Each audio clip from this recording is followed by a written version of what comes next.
Saving Mr. Banks stars Emma Thompson as PL Travers and Tom Hanks as Walt Disney.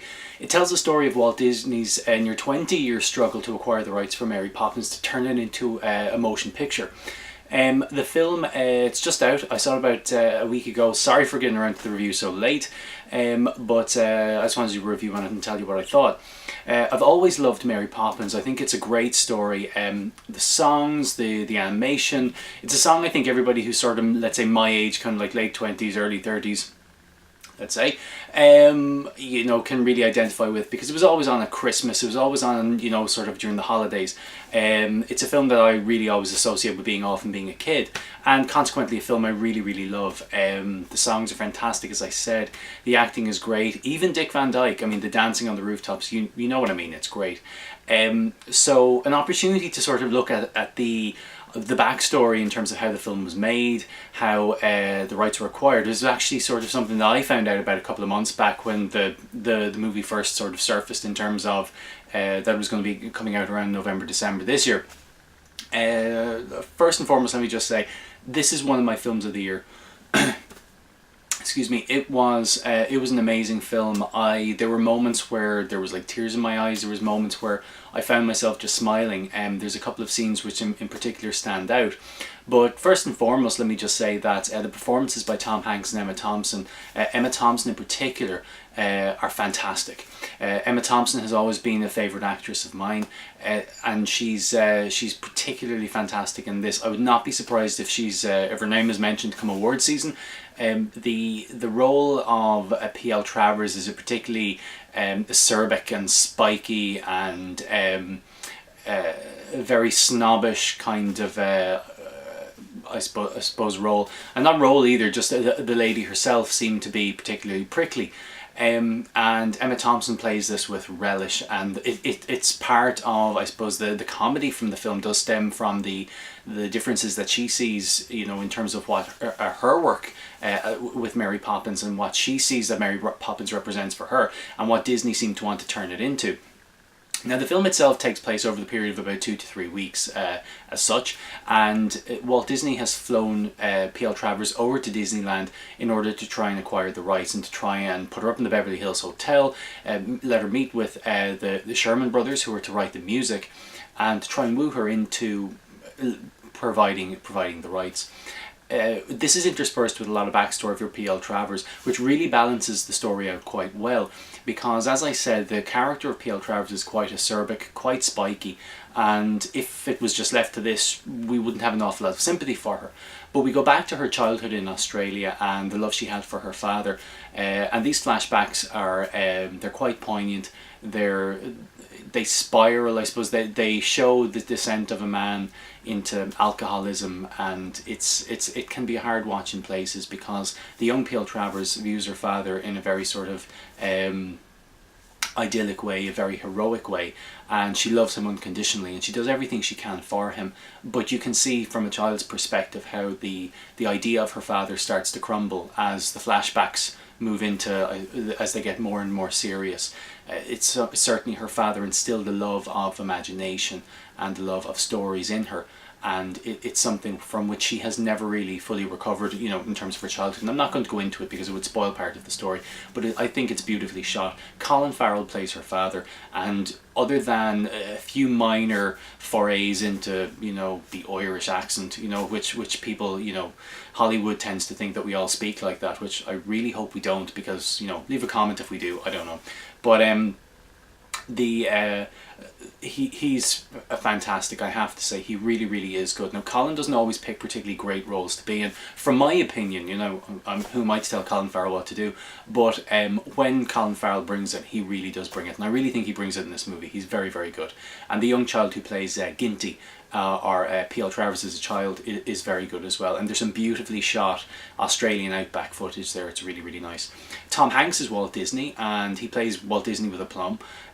We're not given a huge amount of backstory into Walt Disney, and there's a lot of controversy in terms of Walt Disney and his political affiliations and stuff like that, but that's not really brought into the film. We see his desire to make the film stemming from a promise he made to his daughters approximately 20 years before, that he was going to bring Mary Poppins to the big screen, and this is something he really wants to do. The majority of the comedy flows between Travers and Walt Disney. Travers, who's prickly and acerbic, Disney, who's sort of arms outstretched, doesn't like to be called Mr. Disney, likes to be called Walt. Whereas PL Travers, it's always Mrs. PL Travers. It's never Mrs. Travers, or it's never PL or Pam or anything like that. The film is shot in a very sort of how would I say it? It's John Lee Hancock directs it, and in similarities to The Blind Side, you know, in terms of how it's shot and sort of the color palette that's used, it's quite warm. It's and it looks really, really well. Some of the more, I suppose, poignant or emotional moments come from, I think, from my point of view, from the music of Mary Poppins. And when you see the Sherman Brothers, who are played by B.J. Novak and Jason Schwartzman, when you see them writing the music and how they come up with the songs, some of it's quite emotional. One of the scenes, and this is not a spoiler, but one of the scenes involves them playing for the first time the song Let's Go Fly a Kite from the end of Mary Poppins to PL Travers. And it's amazing to see her transformation from this very distrusting woman to this, all of a sudden her horizons are opened up, and the love of imagination and creativity which her father instilled in her as a child in Australia is all of a sudden, that tap kind of opens and that's just left out. And there's dancing and there's singing, and it's just a beautifully, beautifully shot piece. And at one point I was sitting down and I just found myself smiling. I thought it was beautiful.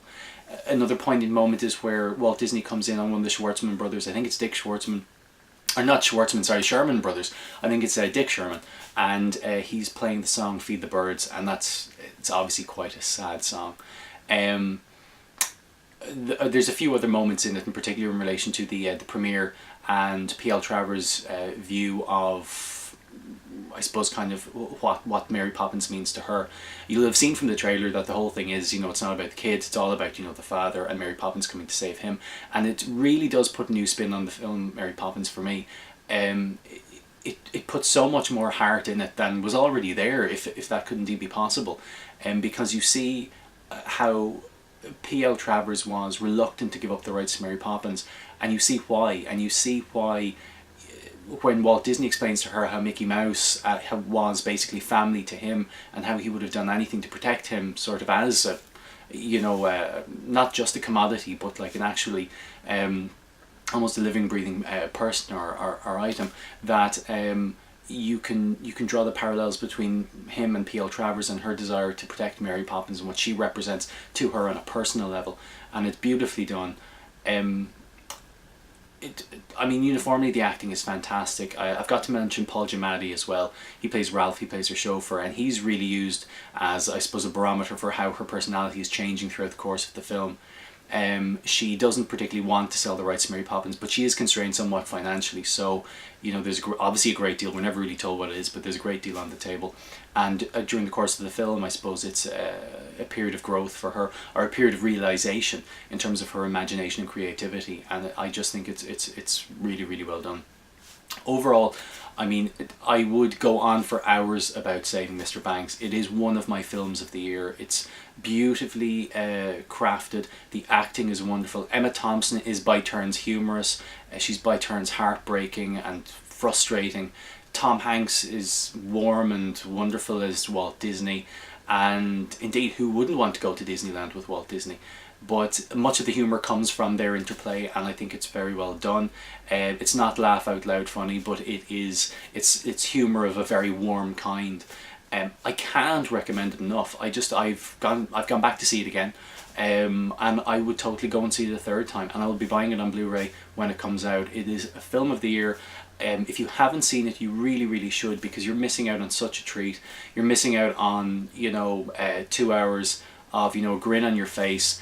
And when you come out of the cinema at the end of that film, you will be humming Let's Go Fly a Kite. I guarantee you. I saw it a couple of days ago and I'm still humming it. So, yeah, okay. Fantastic film. Go see it.